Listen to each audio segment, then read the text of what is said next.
should give me like the weirdest backhanded compliment. My best friend doesn't want the best for me. Like you're dimming your own light because someone's sipping on haterade. Hello and welcome to the Coffee Club, the coffee date you don't cancel. I need to do my vision board. Oh my goodness, you do. Okay, so I did mine. Okay.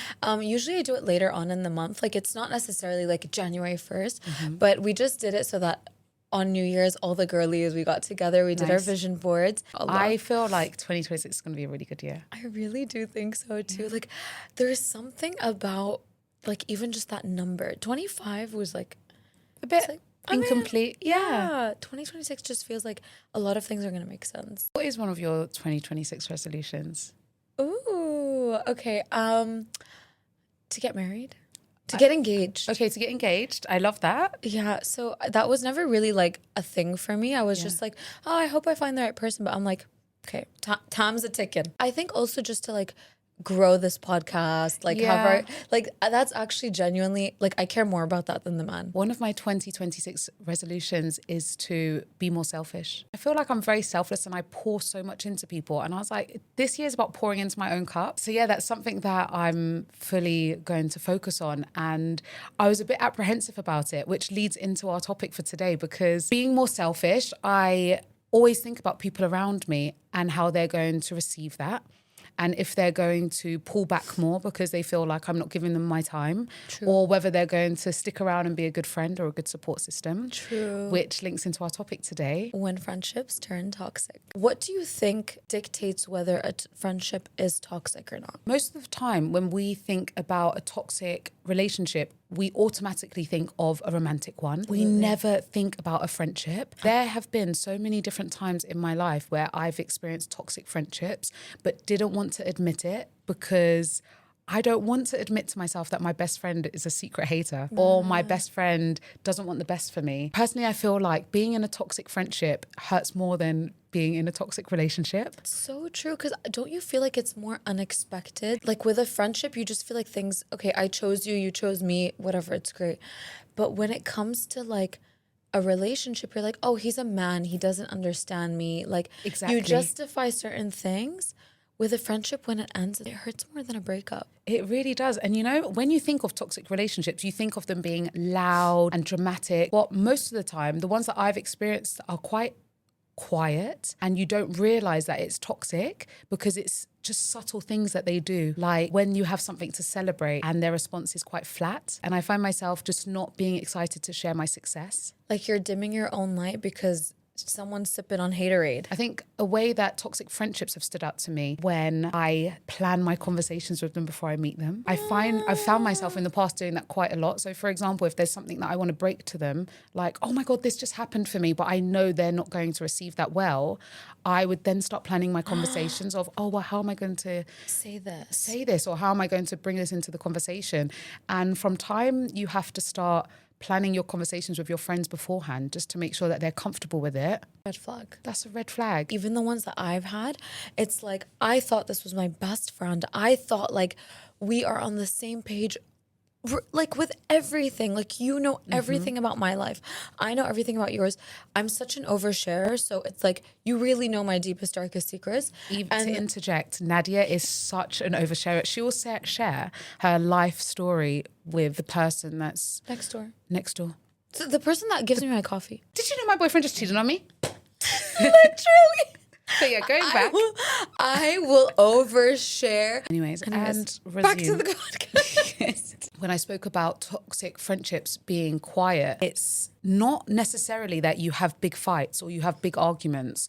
It's that you feel discomfort. There's something off, like your gut is like, doesn't make sense. You ignore your gut feeling or that intuition because you don't want to admit that your bestie for the last 10 years doesn't want the best for you because you want the best for her. When you have to second guess the things that you're thinking and whether you want to share it with your friend, it's because they have an uncomfortability that your success highlights things that they are not bringing into their life. Like their weaknesses. Oh my God, that's a hard pill to swallow. A harder pill to swallow is I have been that friend. In the past, let's say like a friend has shared something with me and I automatically feel uncomfortable about it.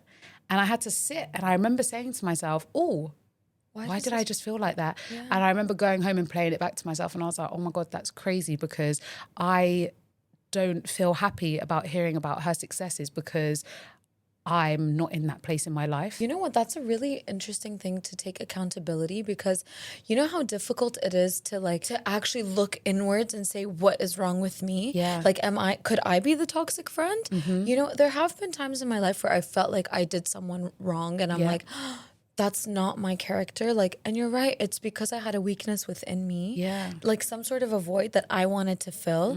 And like, they've been filling that void. So I'm like, wait, how come Sarah is, like filling a void or whatever it is, and I'm not.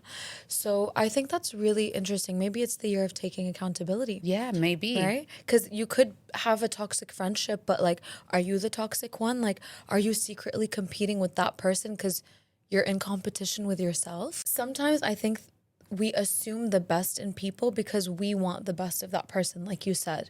But what happens when you've shared everything with this person and now the competition feels like you can't tell them anything? What happens when you do that? It's like, that's my best friend. Who do I tell my successes to if it's not my best friend? So I think when you feel those gut instincts, when you feel things are off, maybe it is worth having a conversation, but it's like a hard conversation to have. It is. It's a difficult pill to swallow, because how do you approach that situation in a way that it's not an argument?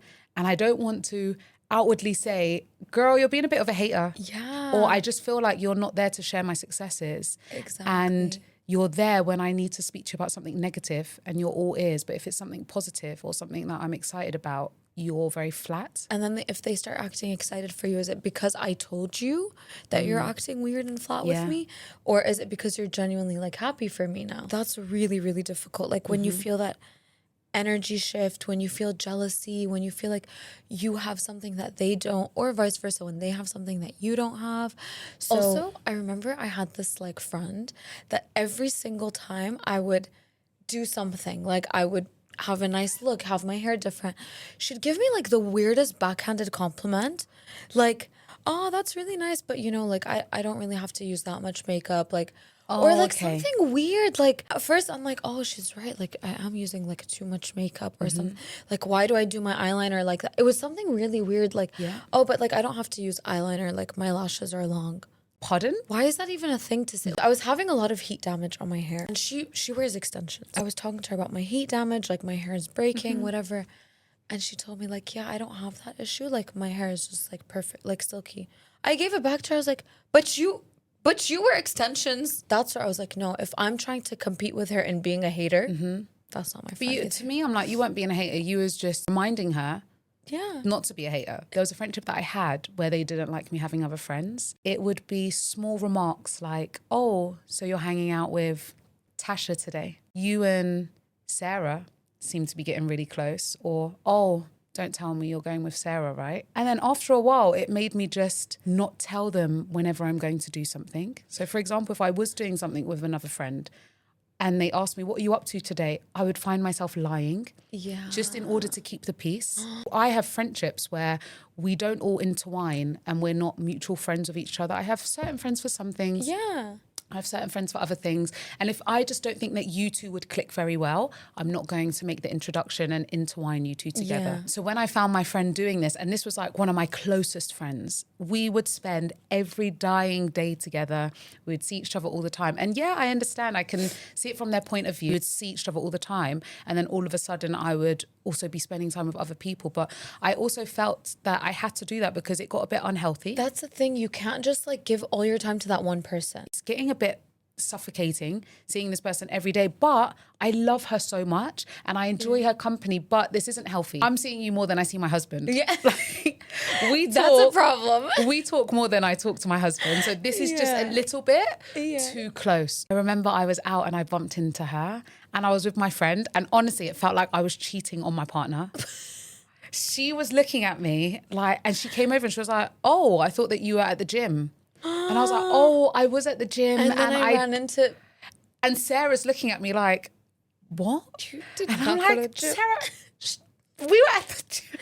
can't have friendships like that. But it's a strange one because what do you do when you have a friend that doesn't like you having other friends? So I think that's really selfish on their behalf because I think, so I'm one of the types of people that I do have like my close friends, but then I have many different groups. Different groups of friends stimulate my mind in different ways. Agreed. Like genuinely, like I have my high school friends or like my childhood friends that are so intellectually stimulating. Like I love sitting with them because I learn about the world. I learn about like things that I didn't really look into until like I sat with them. And then I start going on this like research spiral. I'm like, oh my God, I don't feel smart enough. Like I have to go do some more research. Which is good because it shows that they are challenging you. Exactly. And they're making you a better person. Exactly. Like I feel like you have that with your husband. Yeah. Like I feel like you guys have that like relationship where you talk about like worldly matters and like just the kids and art. Anything that pops into our mind. Exactly. So for me, I have like a friendship group that's very intellectually stimulating.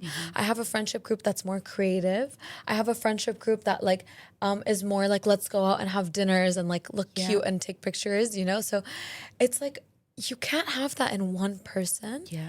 And if you do, it's going to be your husband. It's not going to be like that one friend. Yeah. You know? And then I also feel like it's very selfish of that friend to be like, I'm your everything and you can't have other friends. Because you should also go out and have other friends. Like, why am I your only friend? And I get that certain personalities don't mesh with everyone, and that's fine. It's fine to not be able to have so many different groups, but I feel like it's really healthy for your mind that not everyone has to be your friend, but have many different acquaintances. Essentially, you're not just stuck doing the same thing over and over again with the same person. It's not healthy, you know? So I almost feel like those are conversations you have to have with that person when they get too clingy. It's like, I love you so much. Like, you are one of my best friends. But I feel like I do have a hard time like meeting other people or hanging out with other friends because I feel like you don't take it well, and I want you to do the same. So like, let's see each other once a week or whatever, twice a week or 3 times a week or every day if you want to. But I hope that you also understand that I need to also pour into other friendship. You literally hammered the nail on the head. That's like such a nice way to approach it, especially because you're coming into the conversation with all your guard down. You're letting them know this isn't an argument. This is just how I feel. And I hope you understand how I feel. And if it was the other way around, or if I'm doing something that's making you feel uncomfortable, let's talk about it. Yeah. Because I'm here to make sure you understand that you're still one of my closest friends. However, for me to continue to grow as a person, these friendships stimulate me in a way that I need in my life. Exactly. And also flip it on them like, you should also be doing this. Like, Exactly. Go make friends that like stimulate you in a different way because I can't be everything for you. That touches base on how you know when you've outgrown a relationship or a friendship. Because a friendship breakup, it's like so awkward because everyone sees you guys together. You take pictures together. You post things together online. So when you start to like separate from that person, people start to ask questions. You can also notice it in yourself when there is a shift. I remember thinking that if you outgrow a friendship, that it has to be because there was an argument. Outgrowing someone, it doesn't have to be an argument. It can be something where personalities have just shifted slightly. True. And you no longer have the same interests. Or when you hang out with that person, it just feels a bit draining. The draining. The draining one is huge for me. There's been so many friendships in my life where I've outgrown them because every time I'm around you, it's negative.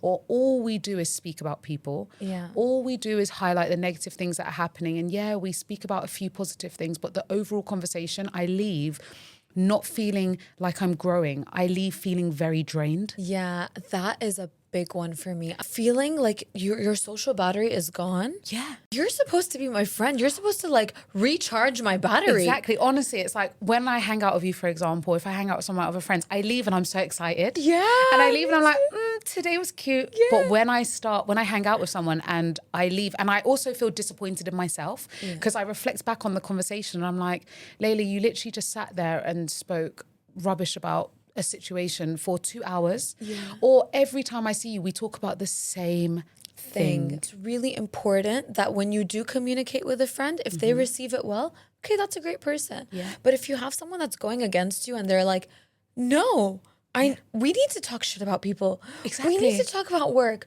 We need to do this. That's not a friendship that you need in your life. Because also, I've worked so hard on myself to be positive, to like do well in my career, to have like beautiful friendships, relationships that are like, that literally water me. Yes. Why should I allow someone to come? It's like a rose. When a rose dies in a bouquet, everything around it starts to die. Wow, that's so true. Right? Yeah. Isn't it? And like, if you have 5 friends that are broke, you're going to be the 6th broke one. If you have 5 friends that are positive, you're going to be the 6th positive one.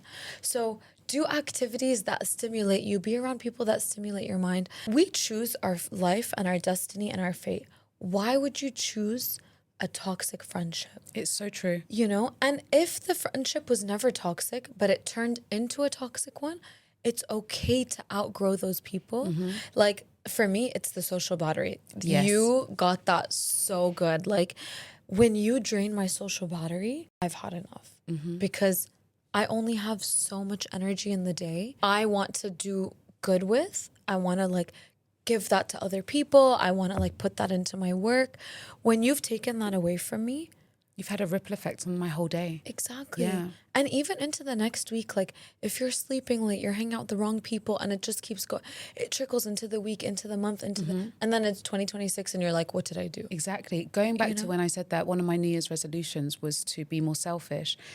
As you was touching base on the whole rose bouquet thing, it just reminded me of that quote that I've read once, and it says, you become most like the 5 people that you hang around with. Yeah. And I had to re-puzzle my friendship group and look and say, which puzzle pieces inspire me? Yeah. And which of these puzzles do I want to be most like? I can understand that some people may hear that and say, you're just a selfish person because you're only looking out for yourself. But my world revolves around me. Exactly. And if I can look at someone and say, I really love this about them and I would love to also have that about me, I don't see that as a problem. Absolutely. And I think it's actually selfless, because when you're selfish, you're choosing the right people in your life. When you're pouring into everyone's cup, but you're only giving 1% of yourself to everyone, I feel bad for those people. So true. You could get all of me. Like, I could be so selfless with you, but you make me feel like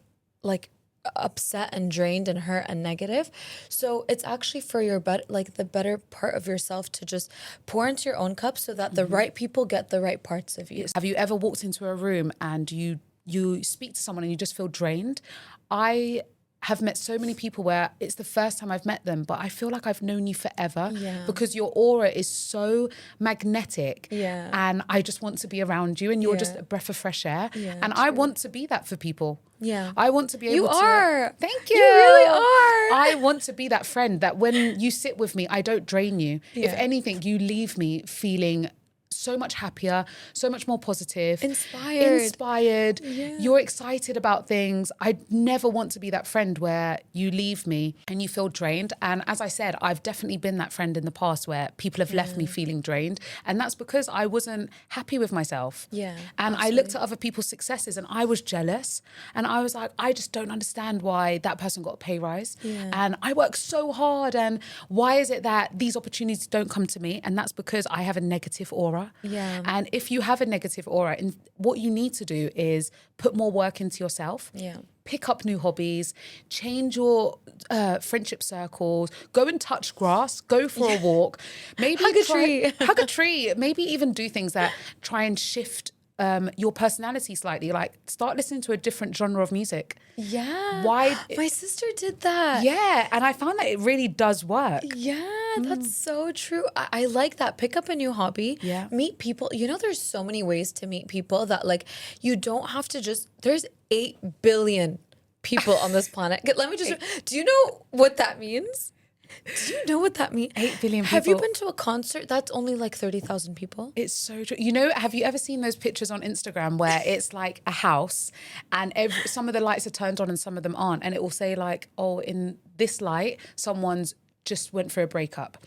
This one just got a pay rise. This one just is moving country tomorrow. And it makes you feel like a tiny speck in this world because although your world seems so big, you are just a speck in this world. Literally a speck. There are so many people to meet. So many. Go to a class, like a Pilates class, and just compliment the girl next to you and you'll become friends. Even if you're not the type of person that compliments people. Yeah. Today, when I was getting my coffee, this woman walked into the coffee shop and she was so beautiful. Like, honestly, I was doing work and I looked up and saw her and I was like, and then she just walked straight to the counter to order something. And I said to myself, as soon as I get eye contact, I need to tell her how amazing she looks. Wow. And when she turned around, I was like, I was that annoying man in the gym. Excuse me. I was like, I just have to tell you, you look so beautiful. And I just said to myself, I know I've made her day. Yeah. Because like I said, when a woman compliments me, honestly, life-changing. If a man compliments me, Whatever. I do not care. But when a woman Keep your compliments... opinions to yourself. Stop talking to me. When a woman compliments another woman, honestly, you can make her whole entire week. Exactly. I agree. I Yeah. agree. That's so true. You know what?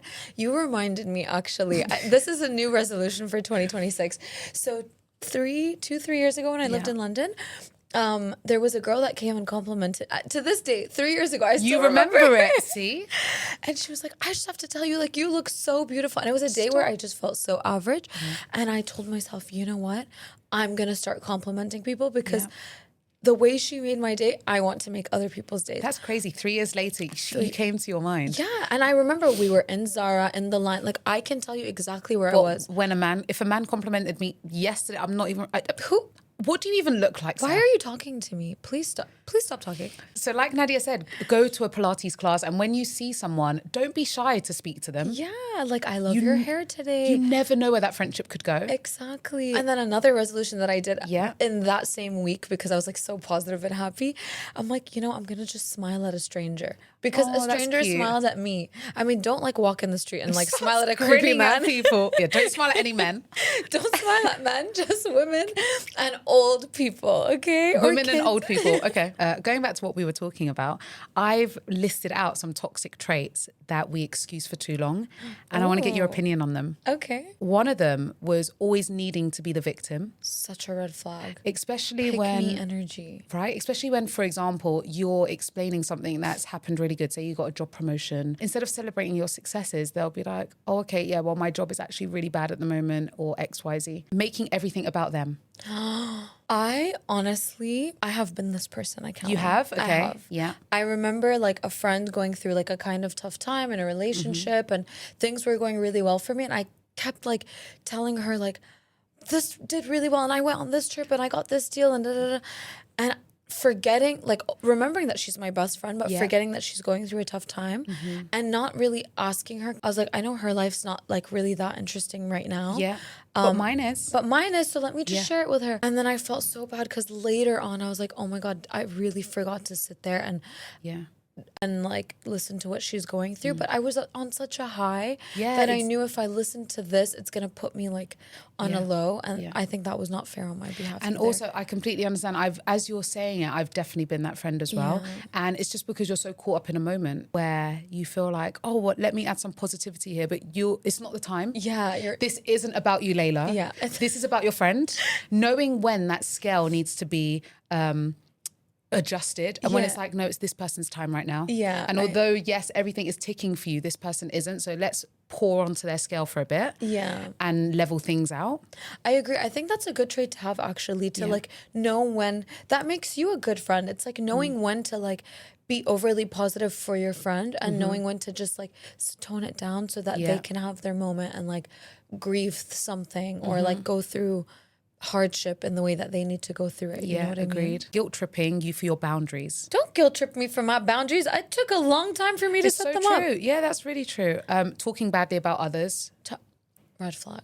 Like, I understand if you need to vent about a situation, but not every time we sit down must you tell me all the negative things or we just bitch about someone for an hour. Yeah, I agree. It doesn't honestly. need to happen. I think it's a very Arab culture thing too. It very is in our culture. It is so like it's everything. It's like all of the Middle East. It's very African You as know what, well. to be fair, I feel like every culture must have this in them where the aunties and the mums sit down over a tea or coffee and just annihilate and rip into other people. My mom, Sorry, mom, I love you. I'm not exposing you, but like, my mom would be like, did you see how fat she became? Really, she's very fat now. And the thing is, it's just become normal to us. But I feel like we're now in a generation where we're like, no, that's actually not okay. Yeah, mom, why are we talking about people's appearances? Why does it affect you? All the moms listening to this, it's a red flag. Just don't do it. This one's a good one. Keeping score of favors. Like when someone's done something for you and they'll throw it back in your face, like, oh, but I did that for you this time. I'm like, oh, girl, that was 2 years ago. You remember? You remember the $5 that you paid for me? Keeping track of favors to me is a huge red flag. Because if you're doing something for someone, you should be doing that selflessly. Yeah. You shouldn't be doing it thinking that, oh, well, they're going to return this favor to me. Absolutely. Like when you do something, I think in Islam it says like when your right hand gives, even your left hand shouldn't know. Yes. So it's like do the favor and forget about it. Just like throw it into the universe and then good things will come to you. But when you start tallying and you're like, I did this and this person didn't do this back for me, you're just setting yourself up for failure. Mm-hmm. And the last one that I've got is being supportive in private, but being shady in public. Shady in public is a red flag for me. I want to know that if I'm not in a room with you, you're speaking so highly of me. I agree. Even if you know every flaw about me, even if you know, like, I have this one best friend, bless her. I know we have a lot of mutual friends. Yeah. And a lot of people talk shit about me. Yeah. And they just expect her to just like feed into it. Mm-hmm. She looks at them dead in the someone else in the room has told me this too. And she tells me, she's like, I looked them dead in the eye, said, stop speaking about Nadia right now. I love that. I love her. That's it. That's it. Case They'll never do it closed. again. Never do it again. I don't want anyone to feel comfortable speaking about me to you. Yeah, or they'll find a way to, does Nadia like have a boyfriend? Mm-hmm. Does Nadia I don't know. this? Why don't you ask her? Yeah, don't ask me. It's not my business to tell. I know everything about Nadia. I know Nadia's left toe. I know everything about this girl, but to you, I know absolutely nothing. Something about toxic friendships that I feel the most toxic friendships I've had are where we kind of like trauma bond over something, which is crazy. It's like you're both going through a really rough patch and that's what you bond on. Mm-hmm. It's so scary to Give me an example of that. So for example, anyone listening here that's like, oh, I think that I might have experienced that, but I'm not too sure. How would you explain it? Okay, so maybe that you're both going through a tough time in your family, like you're both going through like family issues and you need someone to like speak to about it, or you're both going through a breakup, or you've both just lost your jobs, or there's so many negative situations that occur in life and you're going through it at the same time. So you feel like, oh, this person understands what I'm going through, so I want to be around them. When in fact, get yourself out of there and go. If you're going through a breakup, go be with someone who's in a healthy relationship so you can see that they still exist. If you've just lost your job, go be friends with someone, as hard as it is, maybe someone who's like just gotten a promotion. Trauma bonding over certain situations can change your perspective on things. Absolutely. Look, it's not wrong to like sit and cry with your best friend if you're both going through a breakup. Yeah. That's okay. Get it out of your system. Don't hold things in. Don't put them under the rug. But also just know that don't surround yourself by this person all the time because your energy will feed into them and their energy will feed into you. Mm-hmm. So now you've just created this like negative hot pot of just like anger and frustration towards men. No, go be with friends who have like healthy marriages or like friendships. And then, for example, now that you've got this hot pot, I love how you described that, this hot pot of just like hatred towards men. If another friend asks for your advice on something that they're going through, your initial response is going to be negative and it's going to be like, oh, just break up with him. Yeah. All men suck. Just like find another one. Exactly. You don't need him. Exactly. Yeah. So yeah, it's really important that you don't always like bond over a negative thing. Like have your moment, be upset about it, but don't surround yourself only with that person. And the other thing is like one-sided effort is really important for me as well because I do feel like sometimes I am that friend that like... Yeah, I agree. Like I can be that person that has cancelled quite a lot. Yeah, cancelled. It's like New Year's. I haven't even messaged half my friends Happy New Year. Don't even get me started. Like I am that person and I'm really mad about it. That's probably another New Year's resolution that I should have is to respond to people as soon as they message. Or not as soon as, but definitely on the same day. You know who's really good at that? My friend Elise, shout out. She responds? She will respond as I send her a message. 1 minute later she'll respond, and then I'll be like, oh, I'm driving, I'll respond to her later. 6 days go by and I haven't responded, and I'm like, I want to be like her. She's so on top of it. That's definitely a New Year's resolution for me, is respond on the same day, at least the same day. Because when it goes past 24 hours and I'm like, oh, I'm busy doing something. As soon as it goes past the 48-hour mark, I cannot. There has been conversations I say I'm going to respond to, and it's been like 2 weeks later, and I'm like, it's rude now. Yeah, I know, it's more rude for me to respond than to just continue ignoring this. Yeah. So now I'm just here with 1,000 unread messages. So yeah, it is really important that you Show up. you show up, you give the effort to your friends, like, or have friends that know you're like that, and so they don't get like annoyed about it. Touching base on outgrowing a friendship, for me, the hardest part is feeling the guilt, especially when someone's been in your life for such a long time. Yeah. I feel like I owe it to you to be there for you and to give you my friendship and to give you my time. But it's okay to accept that friendships have expiry dates on them. If I then decide that I'm going to stick around in this friendship, even though it no longer serves me, I'm doing an injustice to both of us. I agree. And I think a big thing with that is sometimes we romanticize who that person was. Like, I grew up with you, or like, even if it's not growing up with the person, but like, we had this amazing friendship and it was like exactly what you needed at that time in your life. But you're just romanticizing who they were and not who they are right now. You're just on different wavelengths. Yeah, it's like you're staying not because you're happy, but you're just staying because there's history. Exactly. That's a good one. Yeah, it's like we have honestly been through so much together. You've been through there from when I graduated school to my breakups to my first relationship. You've been there through my family dramas. You understand the dynamics of my life. Yeah. And just because we have so much history, it does not mean that I'm happy in our friendship. How would you like know when to distance yourself? So when I'm dimming myself and when I feel uncomfortable and when I can feel that gut feeling that we were talking about at the beginning, where I no longer feel comfortable in this friendship, I'm doing things that I wouldn't usually do. So I'm compromising my boundaries. Not all ends to a relationship and letting go needs to be dramatic. When I need to distance myself, I do soft distancing and focus more time into myself. And if I can see that me focusing on myself has made you more distant with me and something that you're just not understanding very well, then yeah, it's time to let this friendship go. You need to remember that friends are meant to make you evolve. Like, no amount of history justifies a friendship that makes you feel caged. Okay, guys, it's time to spill the beans. Say it here, not in the group chat. Okay, so we have a message from a listener. Hey girls, I am a big fan. I really loved the first episode. I need advice because I honestly don't know if I'm overreacting. My best friend, let's just call her Lara. We've been best friends for years. She's basically family to me. We speak every single day. We know everything about each other, and everyone around us sees us as a package deal. But recently, something feels off. Uh-oh. If I don't reply straight away, Lara will message again asking if I'm okay or if I'm annoyed. If I make plans with other friends, she's just like, oh my goodness, I guess you're just too busy for me now. You've changed. And she always says it in a joking way, but it never feels like a joke. Wow, so like, I'm like, girl, I can relate. you can relate. I've started changing how I act. I won't mention plans. I'll downplay other friendships.